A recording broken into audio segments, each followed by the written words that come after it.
रामलला का मंदिर अयोध्या में बनने जा रहा है। अपने मंदिर में रामलला प्रवेश करने वाले हैं 22 जनवरी को। यह प्रसंग हम देखने वाले हैं। दुनिया में कुछ लोग हैं, भारत में भी कुछ लोग हैं जो नहीं चाहते कि भारत खड़ा हो।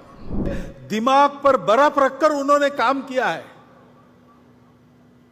हमको उन स्वयंसेवकों पर गर्व है, जैसा काम उन्होंने मणिपुर में किया। कि ये जो 4 मूल्य है, इसकी चौखट में रहना, ये जो आचरण है, ये धर्म है। इसको धर्म कहते हैं। सौदा कितने दिन चलेगा? ये चलता नहीं। राष्ट्र की एकता सौदों के आधार पर नहीं होती। राष्ट्र की एकता अपनेपन के कारण होती है। आज के कार्यक्रम के प्रमुख अतिथि पद्मश्री डॉक्टर शंकर महादेवन जी,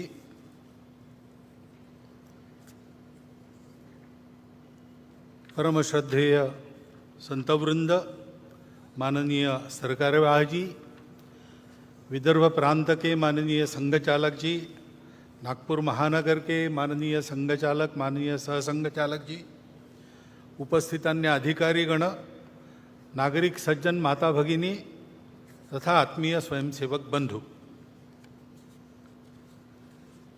वास्तव में हमारे प्रमुख अतिथि जी ने जो बात अपने भाषण में कही, उसके अलावा और कुछ कहने की, सोचने की जरूरत नहीं है।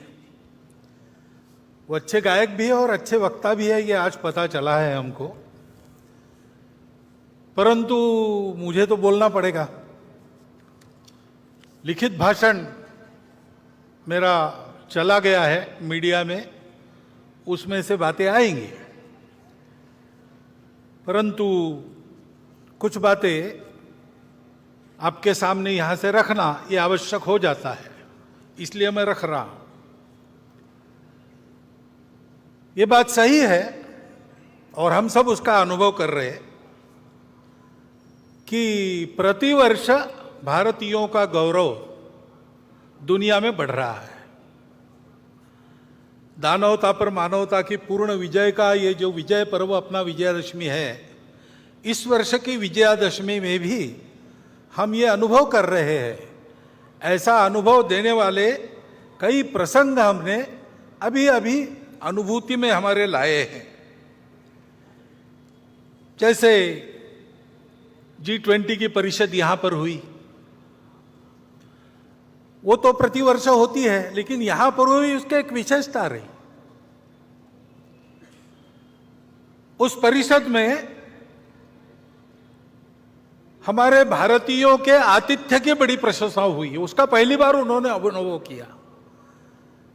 हमारे विविधता की सजी संस्कृति का गौरव उन्होंने अनुभव किया।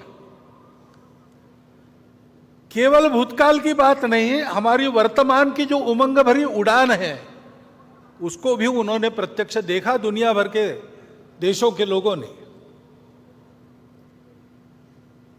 और हमारे मन की जो सद्भावना है, प्रामाणिक सद्भावना है, अफ्रीकन यूनियन को सदस्य बनाने में पहले ही दिन परिषद का घोषणा पत्र एक मत से कराने में, और हमारी राजनयिक कुशलता भी उन्होंने देखी, हमारी प्रामाणिक सद्भावना भी उन्होंने देखी।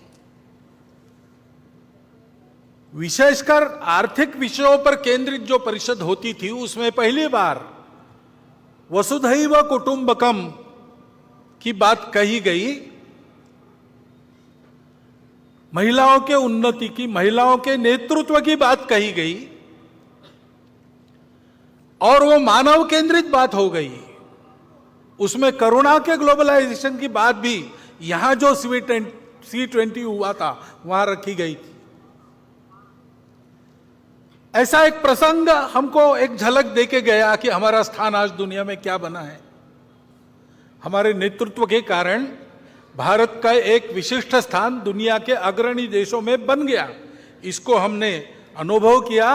ऐसा अभिनंदनीय कार्य हमारे सामने हुआ है। और केवल उसी इसमें नहीं, हमारे खिलाड़ी भी इस बार आशियाई खेल हुए, 100 से अधिक, इस भाषण को लिखते तक 107 पदक, 28 स्वर्ण, रौप्य पदक 38 और 41 कांस्य हमारे खिलाड़ियों ने जीते। हमारा देश सब क्षेत्रों में आगे बढ़ रहा है, ये हम देख रहे हैं। आर्थिक स्थिति भी हमारी, हम 5वें नंबर पर 10वें से ऊपर उठकर आ गए इकोनॉमी। डिजिटल टेक्नोलॉजी का हमने उपयोग किया गरीबों के कल्याण में, सारी योजनाएं नीचे तक पहुंची, उसके लाभ, ये सारी बातें हमने की। स्टार्टअप्स की क्रांति जैसे हो गई सभी क्षेत्रों में, केवल टेक्नोलॉजी में नहीं, कृषि हो, स्पेस हो, डिफेंस हो, सर्वत्र यह प्रगति भी हमने देखी है। और इसलिए हमको बड़ा आनंद लगता है कि हाँ आगे बढ़ रहे, और केवल भौतिक बातों में नहीं, राष्ट्र का पुरुषार्थ उस राष्ट्र की अपनी धरोहर के आधार पर अपने वैश्विक प्रयोजन के सिद्ध करने वाले आदर्शों के आधार पर होती है। उनको हम देखते, उनका अनुकरण करते, तब आगे बढ़ते। हमारे संविधान के पृष्ठ पर जिनका चित्र है वो हमारे राष्ट्रीय आदर्श भगवान राम, उनके बाल स्वरूप का रामलला का मंदिर अयोध्या में बनने जा रहा है। अपने मंदिर में रामलला प्रवेश करने वाले हैं 22 जनवरी को। यह प्रसंग हम देखने वाले हैं। उसमें सब लोग तो आ नहीं सकेंगे, सुरक्षा की बात रहेगी, वहां के व्यवस्थाओं की बात रहेगी। धीरे धीरे बाद में जाएंगे अपनी अपनी सुविधा से, परंतु उस दिन अपने सारे देश में हम अपने अपने जगह, अपने छोटे छोटे मंदिरों में ऐसा वातावरण बना सकते। भगवान राम धर्म की मर्यादा के प्रतीक है। समाज में सब लोगों को अपनाने वाले भगवान राम थे। भगवान राम करुणा के प्रतीक है। इन सब बातों को ध्यान में रखते हुए ऐसा आत्मीयता का, सर्वसमावेशकता का, समरसता का, प्रेम का, स्नेह का वातावरण, धार्मिकता का वातावरण सर्व देश में बने, ऐसे छोटे छोटे कार्यक्रम अपने जगह पर तो हम कर ही सकते हैं। परंतु ये सारे प्रसंग भारत का एक अमृत काल देखने का सौभाग्य हम सबको मिला है। और इसलिए शताब्दियों की संकट परंपरा को पार हमने किया है और हम आगे बढ़ रहे हैं, ऐसा ध्यान में आता है। हमने सदाचार, अहिंसा की शिक्षा देने वाले भगवान महावीर जी का 2550वां वर्ष हम संपन्न कर रहे हैं। हिंदवी स्वराज्य के संस्थापक छत्रपति शिवाजी महाराज, इनका 350वां वर्ष हम संपन्न कर रहे। महर्षि दयानंद सरस्वती, जिन्होंने अंग्रेजों की गुलामी से मुक्त होने के लिए, योग्य बनने के लिए हमको फिर से अपने मूल की ओर खींचा और उसकी स्पष्ट और यथार्थ कल्पना दी। रूढ़ी कुरीतियों को बाजू रखकर वास्तविक अर्थ क्या है वो बताया। उनका 200वां वर्ष हम संपन्न कर रहे। ऐसे ही रानी दुर्गावती, भारतीय महिलाओं की शक्ति, उद्यम, साहस, धैर्य, बुद्धि, शक्ति, पराक्रम, प्रशासकीय कुशलता, प्रजाहित दक्षता, इसका परिचय देने वाली, उनका 500वां वर्ष। और साथ साथ भक्ति का परिचय देने वाली संत मीराबाई, इनका 550वां वर्ष। ये अभी हम संपन्न करने वाले हैं, आगे उनका वर्ष है। ऐसे ही अपने राजनीतिक प्रशासन की कुशलता के साथ साथ, प्रजाहित दक्षता के साथ साथ, जो अपने जीवन को सामाजिक विषमता के निर्मूलन के लिए लगा चुके ऐसे कोल्हापुर के छत्रपति शाहू महाराज का, उनका भी 150वां जयंती वर्ष हम मना रहे। अभी अभी हमने संपन्न किया, तमिलनाडु में एक संत हो गए, वल्ललार जी, श्री रामलिंगम वल्ललार जी। उन्होंने अपने जवानी से ही स्वतंत्रता की अलग समाज में जगाना प्रारंभ किया। उन्होंने कहा कि हमारे देश में जो दरिद्रता दिख रही, भूखे लोग दिख रहे, वो अंग्रेजों के गुलामी के प्रतीक है और उसका उपाय मैं करूंगा। तो उन्होंने पहले अन्नदान प्रारंभ किया।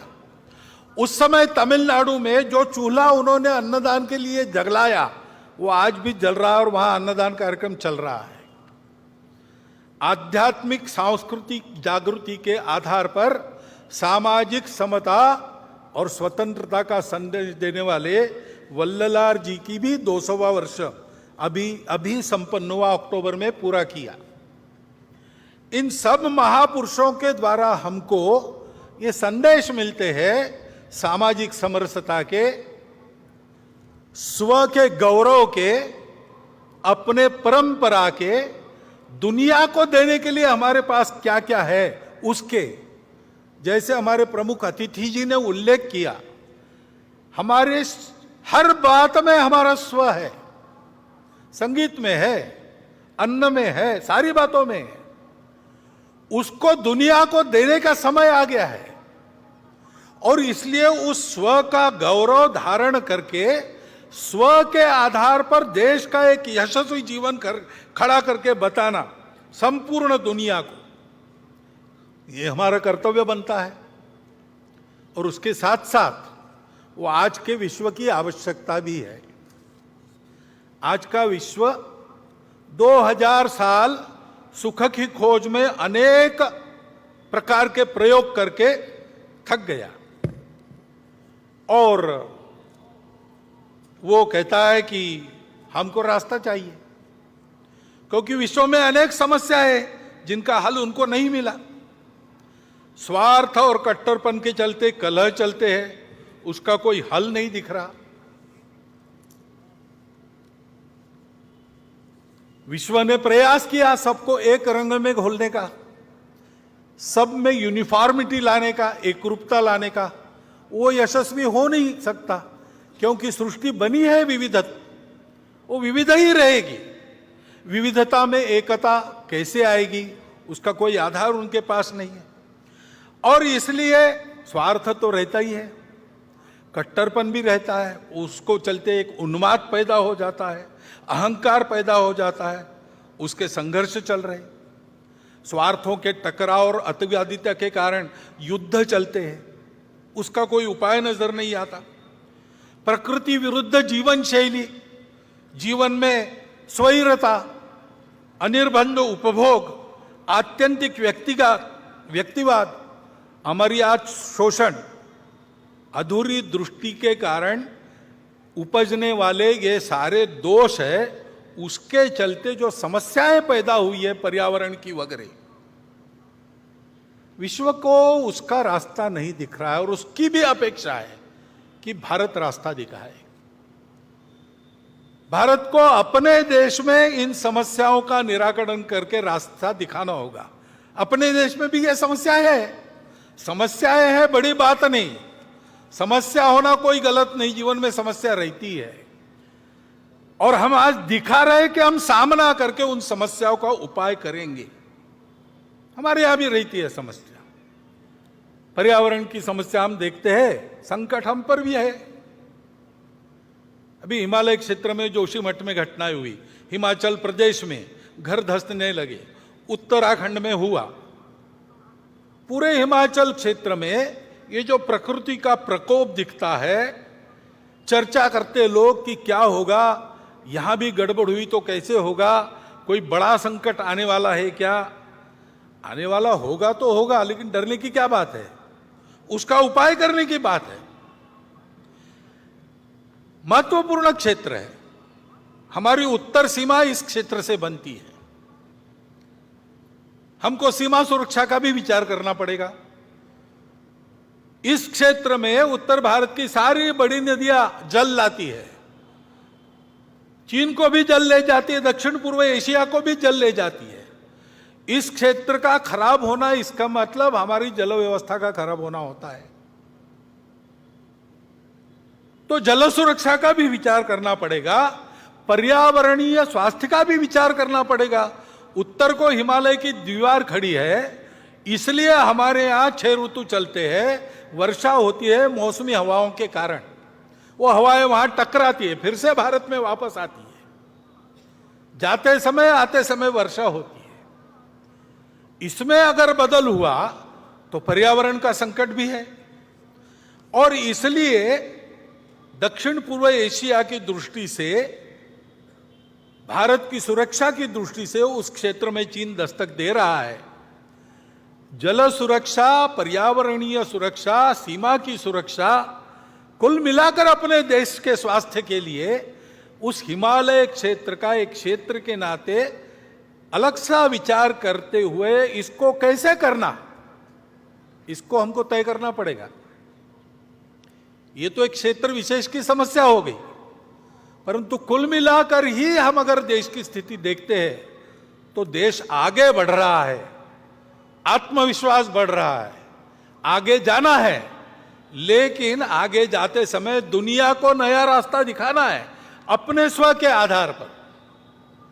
तो हम लोगों को दुनिया की नकल नहीं करनी है, हम लोगों को अपना रास्ता बनाना है। बाकी बातों का प्रयोग दुनिया ने कर लिया, हमको आज के समय में अपनी बातों के आधार पर एक यशस्वी प्रयोग दुनिया को देना है। देश का जीवन कैसे खड़ा किया जा सकता है स्व के आधार पर। और यह नहीं कि हम नहीं कर रहे, हम कर रहे हैं। सरकारी नीतियों में भी यह प्रकट हो रहा है। नई अंग्रेजी में क्या, इनोवेटिव ऐसे उपाय करके अपना देश आगे बढ़ रहा है। नीतियां ऐसे चल रही है, लेकिन प्रशासन ने भी ऐसा चलना चाहिए। तो प्रशासन के दिमाग में यह बात चाहिए, वो पूरी है ऐसा लगता नहीं, उनको तैयार होना पड़ेगा। और शासन प्रशासन तो अपना काम कर ही लेंगे, परंतु समाज को भी करने की आवश्यकता है। समाज को भी अपने स्व का पूर्ण ज्ञान होना चाहिए। यह समझ में आना चाहिए कि हमारी सब बातों में हमारा स्व है, इसलिए हमारी कौन सी बातें काल सुसंगत है उनको रखना चाहिए। कौन सी ऐसी बातें दुनिया में चल रही जिससे हमको सीखना है, उसको हमको लेना है, परंतु देशानुकूल बनाकर लेना है। और कौन सी ऐसी बातें हैं जो हमारी अपनी है, वो समयानुकूल है कि नहीं, काल सुसंगत है कि नहीं, ये देखते हुए उनमें आवश्यक परिवर्तन करते हुए, जो काल बाह्य हो गई उनको छोड़ते हुए, हमको भी अपने आचरण को बदलकर आगे चलना चाहिए। क्योंकि संपूर्ण देश को आगे बढ़ना है तो शासन की स्व आधारित युगानुकूल नीति बन रही है, धीरे धीरे ही बनेगी। गलत नीति पर पोथी निष्ठता के कारण या भ्रामक कल्पनाओं के कारण इतना आगे चले गए थे, एकदम अबाउट टर्न नहीं हो सकता। ऐसे हम गए, अब धीरे धीरे मुड़ रहे, वो काम होगा, परंतु उसके साथ साथ हमको प्रशासन की तत्पर सुसंगत लोकाभिमुख कृति चाहिए। और हमारे लिए सबसे महत्वपूर्ण है समाज का मन वचन कर्म से सहयोग और समर्थन। इससे देश की स्थिति में परिवर्तन आएगा। आज की हालत में अपने मूल्यों पर हम खड़े होकर अगर परिवर्तन लाते हैं तो उससे दुनिया को नया रास्ता मिल जाएगा। अब ये हम करने लगे, लेकिन थोड़ा और एक बात का भी ध्यान रखना पड़ेगा। दुनिया में कुछ लोग हैं, भारत में भी कुछ लोग हैं जो नहीं चाहते कि भारत खड़ा हो, और इसलिए समाज में कैसे विभेद पैदा करना, समाज की सामूहिकता जो निर्माण हुई उसको कैसे तोड़ना, अलगाव और टकराव कैसे पैदा करना, ऐसा वो प्रयास करते हैं। अपनी असावधानी के कारण, अपने अविवेक और परस्पर अविश्वास के कारण हम भी कभी कभी उसमें फंस जाते और अप्रत्याशित उपद्रव खड़े हो जाते। क्योंकि भारत का उत्थान होगा तो कलह मिटेंगे, भारत का उत्थान होगा तो दुख जाएगा, शोषण जाएगा।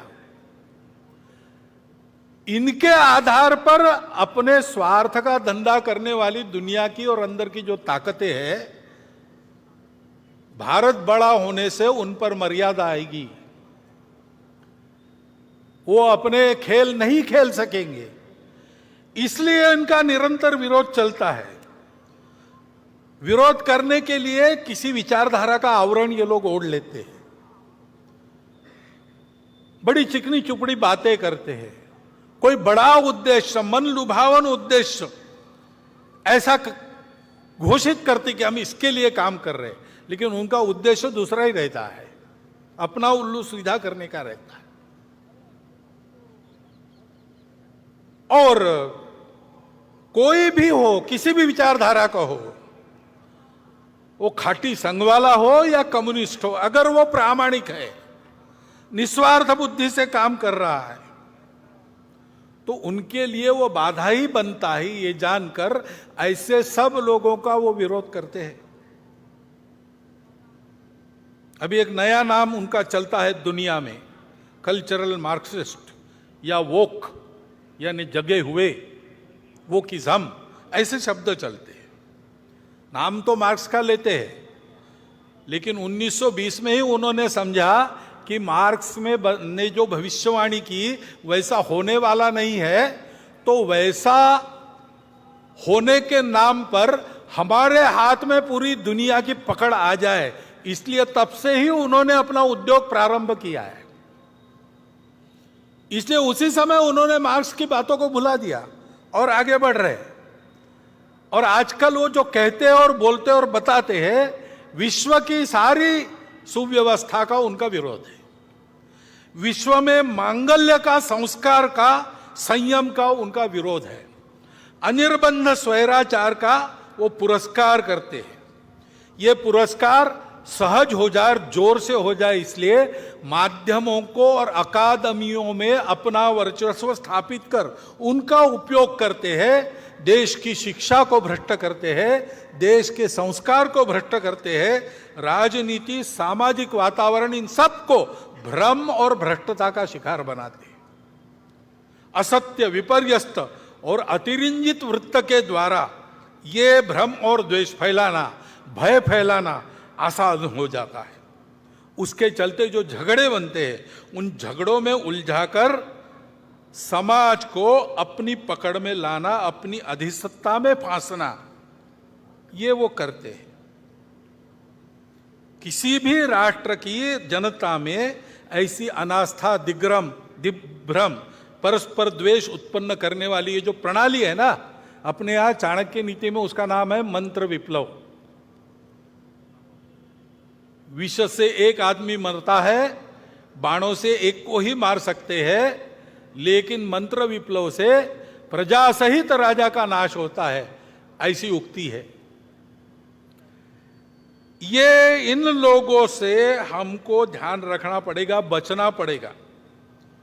राजनीतिक स्वार्थों के लिए अपने प्रतिस्पर्धी को पराजित करने की जो उद्योग चलते हैं, उसमें इन शक्तियों के साथ गठबंधन करने का अविवेक भी चलता है। यह अपेक्षित नहीं है, लेकिन होता है। और समाज में अगर आत्मविस्मृति है, समाज में अगर अनेक प्रकार के भेद है, आपस में लड़ाई है, स्वार्थों की प्रतिस्पर्धा है, ईर्ष्या है, द्वेष है, तो फिर उनका काम आसान हो जाता है। और इसलिए इन आसुरी शक्ति को बल न बढ़े, ऐसा हमको देखना है। हम इधर उधर की घटनाएं देखते हैं तो ये सहज बात ध्यान में आती है कि ऐसा कुछ है। अभी मणिपुर की परिस्थिति को लेके अभी शांत हो रही है, लेकिन ये आपस में झगड़ा कैसे हुआ? बहुत वर्षों से वहां मणिपुरी मैतेई और मणिपुरी कुकी वो साथ में रहते हैं। अचानक कैसे झगड़ा हुआ? सीमा लगत क्षेत्र है वो भारत का, वहां पर ऐसा होना, वहां पर अलगाव की बातें खड़ी होना, वहां पर ऐसे आपस में झगड़े होना, इससे किसका फायदा है? बाहर की शक्तियों का भी फायदा है। बाहरी लोग थे क्या करने वाले? मजबूत सरकार है और तत्पर भी है। स्वयं गृह मंत्री वहां जाकर बैठे 3 दिन, और मिनिस्टर जाके वहां 15-15 दिन रहे, सारा प्रयास किया। वहां की सरकार चाहती नहीं, देश की सरकार प्रतिबद्ध है। ऐसे होकर भी चलता रहा, क्योंकि शांति का प्रयास होता है और सफल हो रहा, ऐसा देखते देखते ही कोई हादसा करवा दो तो फिर से दूरी बढ़ती है, फिर से द्वेष बढ़ता है। ये करने वालों के पीछे कौन थे? ये गुस्सा भड़काने वाले लोग कौन थे? ये हम देखते हैं तो ध्यान में आता है कि इसमें ये हो नहीं रहा है, ये कराया जा रहा है, और इसलिए बहुत काम करना पड़ेगा, बहुआयामात्मक काम करना पड़ेगा। वहां लोगों के मन टूट गए। केवल शांति का प्रश्न नहीं, अब समाज को जोड़ने का भी प्रश्न है। संघ के स्वयंसेवक पहले से अंत तक वही करते रहे, आज भी कर रहे हैं। सबकी सेवा कर रहे हैं, समदृष्टि से सबको देख रहे हैं, सबके पास जा रहे हैं, सबसे बात कर रहे हैं शांति रखने की। और ऐसी परिस्थिति में भी समाज में टूटन पैदा न हो, इसके लिए उस परिस्थिति में भी अपनी जान हथेली पर रखकर काम कर रहे हैं। स्वयं को उस उकसावे में, उस भड़काने वाली परिस्थिति में दिमाग पर बर्फ रखकर उन्होंने काम किया है। हमको उन स्वयंसेवकों पर गर्व है, जैसा काम उन्होंने मणिपुर में किया। इतना बड़ा काम उन्होंने किया है। उनके कार्यों पर और उन स्वयंसेवकों पर, दोनों पर हमको गर्व है। लेकिन वहां सबको काम करना पड़ेगा। सरकार की इच्छा शक्ति तो है ही, उसके साथ साथ प्रशासन की कृति, जैसा मैंने कहा, उसको लाना पड़ेगा। सक्रियता, कुशलता दिखानी पड़ेगी। अविश्वास को, खाई को पाटने में प्रबुद्ध नेतृत्व को भी वहां के भूमिका बनानी पड़ेगी। लंबा काम करना पड़ेगा। ऐसी अनेक घटनाएं हम देखते हैं। इसका उत्तर क्या है? उसका उत्तर यही है, परस्पर टीका टिप्पणी में न उलझते हुए हमको एकता की ओर बढ़ना पड़ेगा। हर परिस्थिति में यह एकता का भान समाज के विवेक को जागरूक रखता है। चंगुलों में समाज फंसता नहीं, षड्यंत्रों के अधीन नहीं होता। उसका कारण यह एकता ही है। संविधान में इसी एकता को, एकात्मता को एक मार्गदर्शक तत्व के नाते उद्धृत किया है। डॉक्टर अंबेडकर साहब ने संविधान संसद में देते समय जो 2 भाषण किए हैं, उन भाषणों को हम ध्यान से पढ़ते हैं तो हमको ध्यान में आता है कि उसमें भी यही संदेश है बंधुभाव का। उसको कैसे लाना? दुनिया को देखते हैं तो दुनिया के देशों ने कुछ मानव निर्मित आधार खोजे एकता के। कहीं पर एक रिलीजन आधार बना, कहीं पर एक भाषा आधार बनी, कहीं पर समान आर्थिक हित आधार बने, जिसके आधार पर और उन्होंने एकता लाई। लेकिन ध्यान में आता है कि आधार टिकाऊ नहीं है और वो देश, उसमें बहुत ज्यादा विविधता नहीं है। उन देशों को यह समझ में नहीं आता है कि भारत में इतनी भाषाएं, इतने पंथ संप्रदाय, इतने खान पान रीति रिवाज, इतने दूर दूर के अलग अलग भौगोलिक परिस्थिति वाले प्रांत होने के बाद भी सदियों से भारत एक होकर चल रहा है। उसका आधार क्या है? उनको समझ में नहीं आता। उनको आश्चर्यचकित करती है ये बात और उनको आकर्षित भी करती है। इसलिए वो लोग आते हैं भारत में, आकर कहीं ना कहीं ये बोल जाते हैं कि भारत से हार्मनी सीखनी चाहिए, सारे दुनिया को उसकी जरूरत है, भारत सिखाएगा। इसका आधार क्या है? हमारी इस एकता का आधार क्या है? हमारी एकता का आधार है हमारी सर्वसमावेशक संस्कृति, जो किसी को पराया नहीं मानती, विविधताओं को वो अलगाव नहीं मानती, विविधता को वो श्रृंगार मानती है, उसका उत्सव करती है, उसका स्वीकार करती है। यह हमारी सर्वसमावेशक संस्कृति हम सबको जोड़ती है, और केवल जोड़ती नहीं है, हमको सिखाती है तुम अकेले नहीं हो, तुम्हारा कुटुंब है। तुम्हारा कुटुंब अकेला नहीं, तुम्हारा गांव है। तुम्हारा गांव अकेला नहीं, तुम्हारा जनपद है। ऐसा करते करते जनपद से देश, देश से राष्ट्र, राष्ट्र से अंतरराष्ट्रीयता, वसुधैव कुटुंबकम तक विश्व के साथ एकात्मता, जड़ चेतन सारा विश्व। हे विश्वची माझे घर, ये सिखाती है। ये सिखाने वाली हमारी संस्कृति हमको एक करने वाली है, वैसी बनी। इसका कारण क्या है? हमारे पूर्वजों ने ये प्रत्यक्ष देखा, ये थियरी नहीं है, थियरी के आधार पर प्रयोग नहीं किया, उन्होंने प्रत्यक्ष अनुभूति की। सारा विश्व एक है, एक से ही अनेक निकला है। इसलिए अनेकता का श्रृंगार के नाते स्वागत करो, स्वीकार करो, उत्सव करो, लेकिन हमेशा उसके अंदर जो एकता है उस पर अपने कदम पक्के रखो। इस सत्य के साक्षात्कार के आधार पर उन्होंने और 3 मूल्यों को आगे बढ़ाया। सत्य है, सब अपने हैं, क्योंकि सब एक से ही निकले हैं, और इसलिए परस्पर सद्भाव, करुणा, प्रेम होना चाहिए। ऐसा होने के लिए विकार आड़े आते हैं, स्वार्थ आड़े आता है, काम, क्रोध, लोभ, मोह, मद, मत्सर आड़े आते हैं। उसको दूर हटाओ, अंतर्बाह्य पवित्र हो जाओ, शुचिता, और जीवन में इसके लिए परिश्रम करो, तपस्या करो।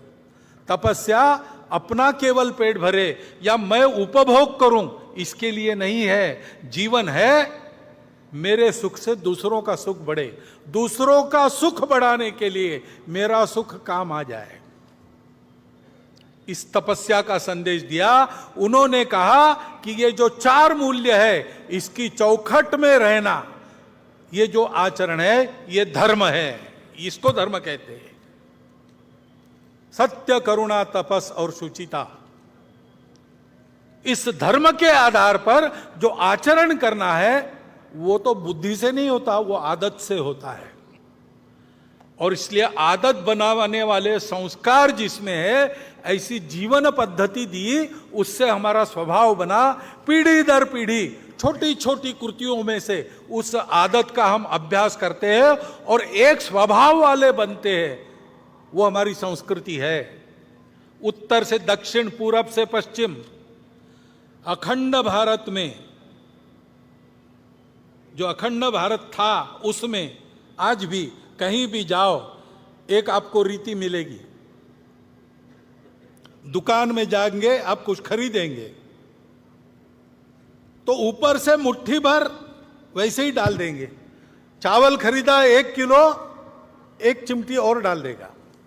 आम खरीदे 100, 5 ऊपर मिल जाएंगे, उसका पैसा नहीं देना पड़ता। वो क्यों मिलता है? क्योंकि वो दुकानदार सोचता है गलती से मेरे से कम न चला जाए, मैंने कीमत ली है, मैं पूरा दूंगा।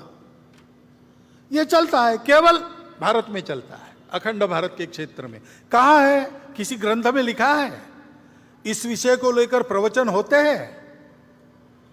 ये पीढ़ी दर पीढ़ी हर घर में, हर गांव में आदत लगाई गई, वो चल रही है। उससे हमारा ये स्वभाव बना है, ये हमारी संस्कृति है। ये संस्कृति ऐसी रहे, फलती फूलती रहे, इसलिए जिन लोगों ने अपना खून पसीना बहाया, इस संस्कृति का आचरण करने वाले समाज के संरक्षण के लिए बलिदान दिए, उद्यम किया, पराक्रम किया, वो सब महापुरुष हमारे आदर्श है। उनके व्यवहार का हम अनुकरण करते हैं। और ये सब ऐसे हुआ, उसका और एक कारण है, और सबसे महत्वपूर्ण कारण है, हमारी भारत माता सुजल सुफल मलयज शीतल थी, इसलिए हम समृद्ध थे। और तीनों ओर से पर्वतमालाएं, उस पूरे को पहले हिमालय कहा जाता था, और तीनों ओर से सागर। ऐसी सुरक्षितता के परिस्थिति में थे, हम सुरक्षित थे, इसलिए हमको लड़ाई झगड़े का काम नहीं पड़ा। हमको जीवन के लिए संघर्ष बहुत ज्यादा नहीं करना पड़ा। हमने फुर्सत का उपयोग सत्य की खोज के लिए किया। जहां दुनिया बाहर का सच देखकर उतना ही देखकर रुक गई, वहां हमने उसके परे जाकर अंदर के सत्य को खोजा, तब हमको वो सत्य मिला, विश्व की एकता का। तो हमारे भारत माता का उपकार है, उसकी भक्ति, वो हम सबको जोड़ती है। हम रहे ना या ना रहे, भारतीय रहना चाहिए। यह सब पर लागू है, सब जातियों पर लागू है, सब पंथ संप्रदायों पर लागू है। हमारे देश में इतने सारे पंथ संप्रदाय है पहले से, विदेशी आक्रांताओं के कारण और भी कुछ आ गए, चलो रह गए हमारे यहां। हम सर्वसमावेशक है, हम सबको स्वीकृत करते हैं, सबके लिए लागू है भारत माता की भक्ति। हम सबके पूर्वज वही है, समान है, समान पूर्वजों का गौरव, उनके आदर्शों का अनुकरण, और इस सर्वसमावेशक, सबको स्वीकार करने वाली, संस्कार देने वाली, भद्रता सिखाने वाली, सत्य, करुणा, शुचिता और तपस के चौखट में चलने वाली संस्कृति को स्वीकार करके चलना, यही हमारे एकता का आधार है। उसी से एकता निकलती है। स्वार्थ के आधार पर एकता होती है क्या? तुम मुझे ये दो, मैं तुम्हें वो दूंगा, ये सौदा कितने दिन चलेगा? ये चलता नहीं। राष्ट्र की एकता सौदों के आधार पर नहीं होती। राष्ट्र की एकता अपनेपन के कारण होती है। वो स्थायी अपनापन इन तीन बातों से हमको मिलता है, लेन देन से नहीं मिलता है। बहुत लोग मिलते हैं, वो चिंतित है। देश में जो छोटी मोटी घटनाएं होती है, ऐसी छोटी मोटी ही होती है, लगभग पूरे समाज में एकता का वातावरण है, लेकिन उसको तोड़ने का प्रयास तो हो रहा है, इसलिए वो चिंतित है। आकर मिलते हैं, कहते हैं कि ये फितना फसाद और कितान ठीक नहीं, यानी आपस में संघर्ष ठीक नहीं, एक दूसरे को मारना ठीक नहीं, हिंसा ठीक नहीं है, विवाद ठीक नहीं है। उसके जगह सुलह, समलामती और अमन पर चलना चाहिए। आपस में बात करनी चाहिए, सुरक्षित रहना चाहिए, शांति से रहना चाहिए। ये बात ठीक है, ऐसे ही चलना चाहिए। उसको करना है तो ये बात ध्यान में रखनी पड़ेगी कि हम लोग दिखने में अलग है, वास्तव में अलग नहीं है। हमारी पूजाएं अलग अलग है, भाषाएं अलग अलग है। हो सकता है पूजाएं एक दो बाहर से भी आई हो, दिखने में हम अलग है, लेकिन अलग अलग लोगों को यहां एक होने की बात ही नहीं है, जो पहले से एक थे और जिनमें ये सारी विविधता का पूर्ण स्वीकार पहले से था। ऐसे हम एक लोग हैं, अपनी एकता के इन तीन सूत्रों को भूल गए, इसलिए आज आपस में हम एक दूसरे को अलग अलग मान रहे हैं। वो भूलना और अपनी एकता को याद करना, ये करेंगे तब हम जुड़ेंगे। उसी आधार पर हमको फिर से जुड़ना है। हमारी समस्याएं हैं, आपस में हमारे है कुछ विवाद हो सकते हैं। विकास चल रहा है तो विकास में हमको कुछ चाहिए, ज्यादा चाहिए, मुझे चाहिए, यह स्पर्धा है। मन वचन कर्म से सारा समाज ऐसे ही चल रहा है, ऐसा नहीं है। आप तो ऐसा कहते हैं लेकिन वहां तो वैसा होता है, ये परिस्थिति है। सबका ऐसा नहीं है, लेकिन जिनको ऐसा होना है और देश को ऐसा बनाना है, उनको ध्यान में रखना पड़ेगा कि पहले ये सब ठीक हो, बाद में हम एक होंगे, ये बात नहीं चलेगी। क्योंकि ये सब ठीक नहीं, इसका कारण हमने उस अपनेपन को भुला दिया, यही है। और इसलिए पहले हमको अपने में उस अपनेपन को रखना पड़ेगा। ये सब होता है तो भी क्षोभ नहीं होना चाहिए। अविवेक, असंतुलन नहीं होना चाहिए। ऐसे टर्बुलेंस में भी हमको अपना दिमाग ठंडा रखकर सबको अपना मानकर चलना पड़ेगा। धीरे धीरे सबको अपने साथ चलाना पड़ेगा। अपनेपन की दृष्टि आ गई तो उसके आधार पर इन सारी बातों के समाधान होंगे, अन्यथा दूसरा कोई समाधान नहीं। ये बातें उपायों से नहीं ठीक होती, व्यवस्थाओं से ठीक नहीं होती। ये मलम पट्टियां होती है जो कालांतर में निकल जाती, नए घाव भी बनते हैं, और घाव तो बहुत गहरे हैं। भारत विभाजन जैसी घटना का घाव बहुत गहरा है। लंबी परंपरा चली अपनी जो संघर्ष की, उसके चलते मन में एक दूसरे के प्रति कितना अविश्वास है, उसके चलते बातें भी होती है, उल जलुल बातें होती है, धमकाने की बातें होती है, चैलेंज देने की बातें होती है। यह सब हो रहा है, लेकिन उसमें हमको ठंडे दिमाग से आगे चलना पड़ेगा। इस दृष्टि को जानना पड़ेगा, उस दृष्टि का प्रचार प्रसार इस परिस्थिति के बावजूद करना पड़ेगा। तब एकता आएगी, तब ये सारे सवाल ठीक हो जाएंगे। और इसलिए इस परिस्थिति के चलते ये समझना चाहिए, समस्या सबकी है।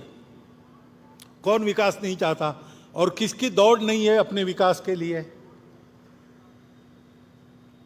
देश के अपने मर्यादित संसाधनों पर 140-42 करोड़ की जनसंख्या, उन सबका अधिकार है, तो स्पर्धा तो रहेगी।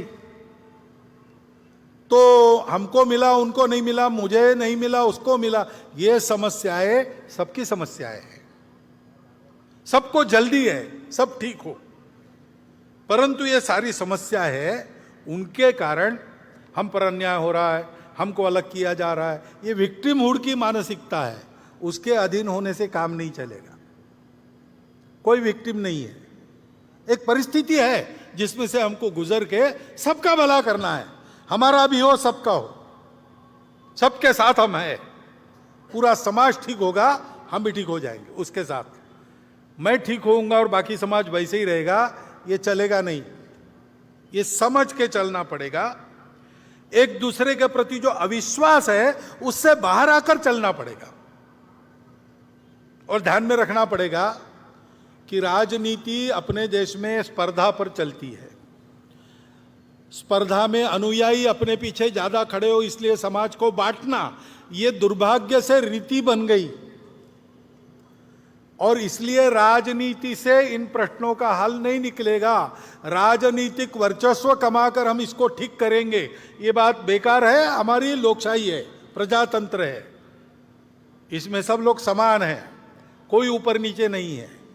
उसकी पद्धति से ही हमको चलना पड़ेगा। परंतु समाज की एकता के लिए हमको राजनीति से अलग होकर सारे समाज का विचार करते हुए चलना पड़ेगा। ये नहीं मानना कि ऐसा करने में कोई हम शरण जा रहे किसी को। यह भी नहीं मानना कि लड़ाई चल रही थी, अब युद्धबंदी हो गई, सीज फायर हो गया, ऐसा नहीं है। ये किसी के स्वार्थ की, किसी पार्टी की पुकार नहीं है, अपनी इमेज ठीक करने का एक्सरसाइज नहीं है। ये अपनेपन की पुकार है। जिनको सुनाई देगी उनका भला होगा, जो फिर भी नहीं सुनेंगे उनका क्या होगा मुझे पता नहीं। अपनेपन की सुखा ये लेकर चलना पड़ेगा आपने। फिर से मैं याद दिलाता हूं, डॉक्टर बाबा साहब आंबेडकर के वो 2 भाषण पढ़िए, बार बार पढ़िए, पारायण करने लायक है। जैसे हम अपनी अपनी श्रद्धा के अनुसार किसी पवित्र ग्रंथों को पढ़ते हैं प्रतिवर्ष, हमारे संघ के स्वयंसेवक डॉक्टर साहब का चरित्र प्रतिवर्ष पढ़ते, वैसे डॉक्टर बाबा साहब आंबेडकर के समग्र नहीं पढ़ सकते, कम से कम वो 2 भाषण प्रतिवर्ष पढ़ते रहिए 15 अगस्त 26 जनवरी को। उसमें यही संदेश है। और ये काम एकाएक होने वाला नहीं है, लंबा प्रयास करना पड़ेगा। क्योंकि जैसा मैंने कहा कि घाव बहुत गहरे हैं, उनको भरने में समय लगेगा। वो घाव गहरे, इससे क्या क्या अनुभव आते हैं। वाणी अविवेक तो दिख ही रहा है। यहां तक होता है कि मुझे किसी बस्ती में घर नहीं मिलता, मैं घर ढूंढने गया तो मुझे अपने बस्ती में ही जाना पड़ता है, दूसरे बस्ती में नहीं मिलता। एक ही देश के रहने वाले लोग इतने पराये हो गए, लेकिन ये अनुभव आते हैं, ये कटुता है समाज में। लेकिन हमको उससे अलिप्त रहना है, जिनको ये करना है, जो संपूर्ण समाज की एकता चाहते हैं, भारतवर्ष एक होकर परम वैभव संपन्न बने ऐसा चाहते हैं, जो वास्तविक हिंदुत्व के अभिमानी हैं, ऐसे सब लोगों को जो जो ये चाहते हैं उनको अपने जिह्वा पर संयम रखना पड़ेगा। झगड़े की भाषा अलग होती है, दोस्ती की भाषा अलग होती है। दोस्ती की भाषा शरणागति नहीं है, दोस्ती की भाषा दुर्बलता नहीं है, शक्ति संपन्न बनकर दोस्ती करना। शक्ति संपन्न जब अच्छे लोग बन जाते हैं तो उससे वो गुंडागर्दी नहीं करते, वो सबको शक्ति संपन्न बनाते हैं, दुर्बलों की रक्षा करते हैं, वो सबको अपना मानकर चलते हैं, समदृष्टि रहते हैं। शील की भी ताकत रहती है शारीरिक शक्ति के साथ साथ। वो शील हमको विद्या विनय संपन्नो ब्राह्मणो गवि अस्तिनी शुनिचैव स्वपाके च पंडिता समदर्शिना। पंडित यानी विद्वान यानी जानकार लोग सबको समान नजर से देखते हैं, यह बताता है। ऐसा हमको चलना पड़ेगा, सहन बहुत करना पड़ेगा, उकसावे में आना छोड़ देना पड़ेगा, अविश्वास छोड़ना पड़ेगा, अपने जबान पर लगाम लगाना पड़ेगा। किसी एक तरफ ये इशारा नहीं है, सभी तरफ है, सभी तरफ से होता है। सब जगह ऐसे लोग हैं जो ये समझते नहीं, या ऐसे लोग हैं जो ये होने देना नहीं चाहते। उनको छोड़ दो, उनको इग्नोर करो, अपने रास्ते पर बढ़ो, सबको जुटाओ। ऐसा चलना पड़ेगा तो फिर इस देश में इन घातक खेलों की माया में से बचकर हम लोग आगे बढ़ेंगे। ये बातें चलेगी, गुंडागर्दी होगी तो उसका तो इलाज एक ही है, संगठित बल संपन्न समाज, नागरिक अनुशासन, कानून सुव्यवस्था और संविधान का पालन करके चले। इस गुंडागर्दी के प्रतिकार में शासन प्रशासन का सहयोगी बन के चले, यही उसका उपाय है। इसलिए बल संपन्न संगठित समाज बनाने का काम संघ कर रहा है। सावधान रहना है, क्योंकि अब आने वाले दिन भी, अब चुनाव की दिन है, अभी राज्यों की चुनाव है, आगे लोकसभा का है। चुनाव में तो खूब गाली गलौज चलेगी, प्रचार चलेगा लोगों को इधर से उधर लाने का। उसमें ये हथकंडे और बढ़ सकते हैं। जहां उद्देश्य नहीं वहां भी उद्देश्य चिपका कर बातें हो सकती है। ध्यान में रखना, चुनाव में मतदान करना हर नागरिक का कर्तव्य है, वो हम सब ने करना चाहिए, मतदान को छोड़ना नहीं चाहिए, वो हमारा राष्ट्रीय कर्तव्य है। नागरिक राष्ट्रीय कर्तव्य करे, इसलिए संघ के स्वयंसेवक काम करेंगे, परंतु वो ऐसी छोटी बातों के आधार पर नहीं करना है। उकसावे में, भड़काऊ बातों से भड़ककर उकसावे में आकर नहीं करना है। ठंडे दिमाग से सोचिए कौन अच्छा है, किसने अच्छा काम किया है। सबका अनुभव अब भारत की जनता के पास है, सबका अनुभव ले लिया। अब इसमें कौन अवेलेबल बेस्ट, उसको देना। ऐसा हमको चलना पड़ेगा। मतदान के प्रचार के समय ये सारे हथकंडे फिर से अपनाए जाएंगे, उसकी आग में हमको पड़ना नहीं चाहिए। ये ध्यान रखकर हम आगे बढ़े। संघ ऐसे जाएगा। 1925 के बाद, 1925 को संघ शुरू हुआ, 2025 100 साल पूरे होते, 26 तक वो हम शताब्दी का वर्ष, 100 साल पूरे होने बाद का वर्ष हम मनाएंगे। और इसलिए ऊपर निर्दिष्ट सभी बातों में संघ के स्वयंसेवक पहल करेंगे। संपूर्ण समाज में, आचरण में, उच्चारण में देश के प्रति अपनत्व, संपूर्ण देश के प्रति अपनत्व की भावना प्रकट हो। मंदिर, पानी, स्मशान में कई भेदभाव बाकी है तो वह समाप्त हो। परिवार के सभी सदस्यों में, कुटुंब के नित्य मंगल संवाद, संस्कारित व्यवहार व संवेदनशीलता बनी रहे, बढ़ती रहे।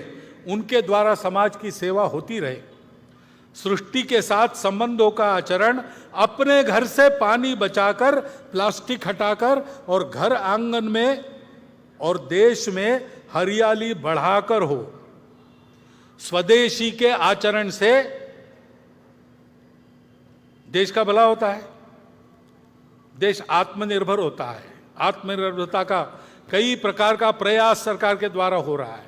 समाज भी इसमें चले, स्वनिर्भर होना, स्वावलंबी होना, फिजूल खर्ची नहीं करना, देश में रोजगार बढ़ना और देश का पैसा देश के ही काम आना, ये स्वदेशी है। उस स्वदेशी का आचरण भी अपने घर से प्रारंभ होना चाहिए। कानून व्यवस्था और नागरिकता के नियमों का पालन हो, समाज में परस्पर सद्भाव और सहयोग की प्रवृत्ति सर्वत्र व्याप्त हो, इन सभी आचरणात्मक बातों का होना सब चाहते हैं, लेकिन छोटी छोटी बातों से प्रारंभ कर उनके अभ्यास के द्वारा इस आचरण को अपने स्वभाव में लाने का सतत प्रयास आवश्यक है। संघ के स्वयंसेवकों को प्रयास स्वयं करेंगे और समाज को भी उस प्रभाव में जोड़ेंगे।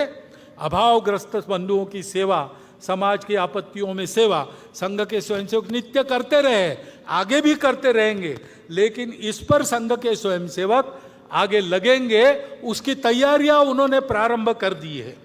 समाज हित में शासन सोचता है, प्रशासन और समाज शक्ति भी, समाज की सज्जन शक्ति भी कुछ करती है। उन सब में संघ के स्वयंसेवकों का योगदान रहेगा। समाज की एकता, सजगता और सभी दिशा में निस्वार्थ उद्यम, जनहितकारी शासन और जनोन्मुख प्रशासन स्व के अधिष्ठान पर खड़े होकर परस्पर सहयोग पूर्वक प्रयासरत रहते, तब राष्ट्र बल वैभव संपन्न बनता है। और ऐसा राष्ट्र ही अपनी संस्कृति पर सबको अपना कुटुंब मानने वाली, तमस से प्रकाश की ओर ले जाने वाली, असत से सत की ओर ले जाने वाली और मर्त्य जीवन की से अमृत जीवन की सार्थकता तक बढ़ाने वाली संस्कृति, हमारी संस्कृति जैसी है वैसी जब वो संस्कृति होती है, तब वह राष्ट्र विश्व का खोया हुआ संतुलन वापस लाते हुए विश्व को सुख शांतिमय नव जीवन का वरदान प्रदान करता है। ऐसा भारत हमको बनाना है। ऐसे भारत बनने का, हमारे राष्ट्र के नवोत्थान का दुनिया में यही प्रयोजन है। चक्रवर्तियों की संतान लेकर जगत गुरु का ज्ञान, बढ़े चले तो अरुण विहान, करने को आए अभिषेक, प्रश्न बहुत से उत्तर एक। भारत माता की जय।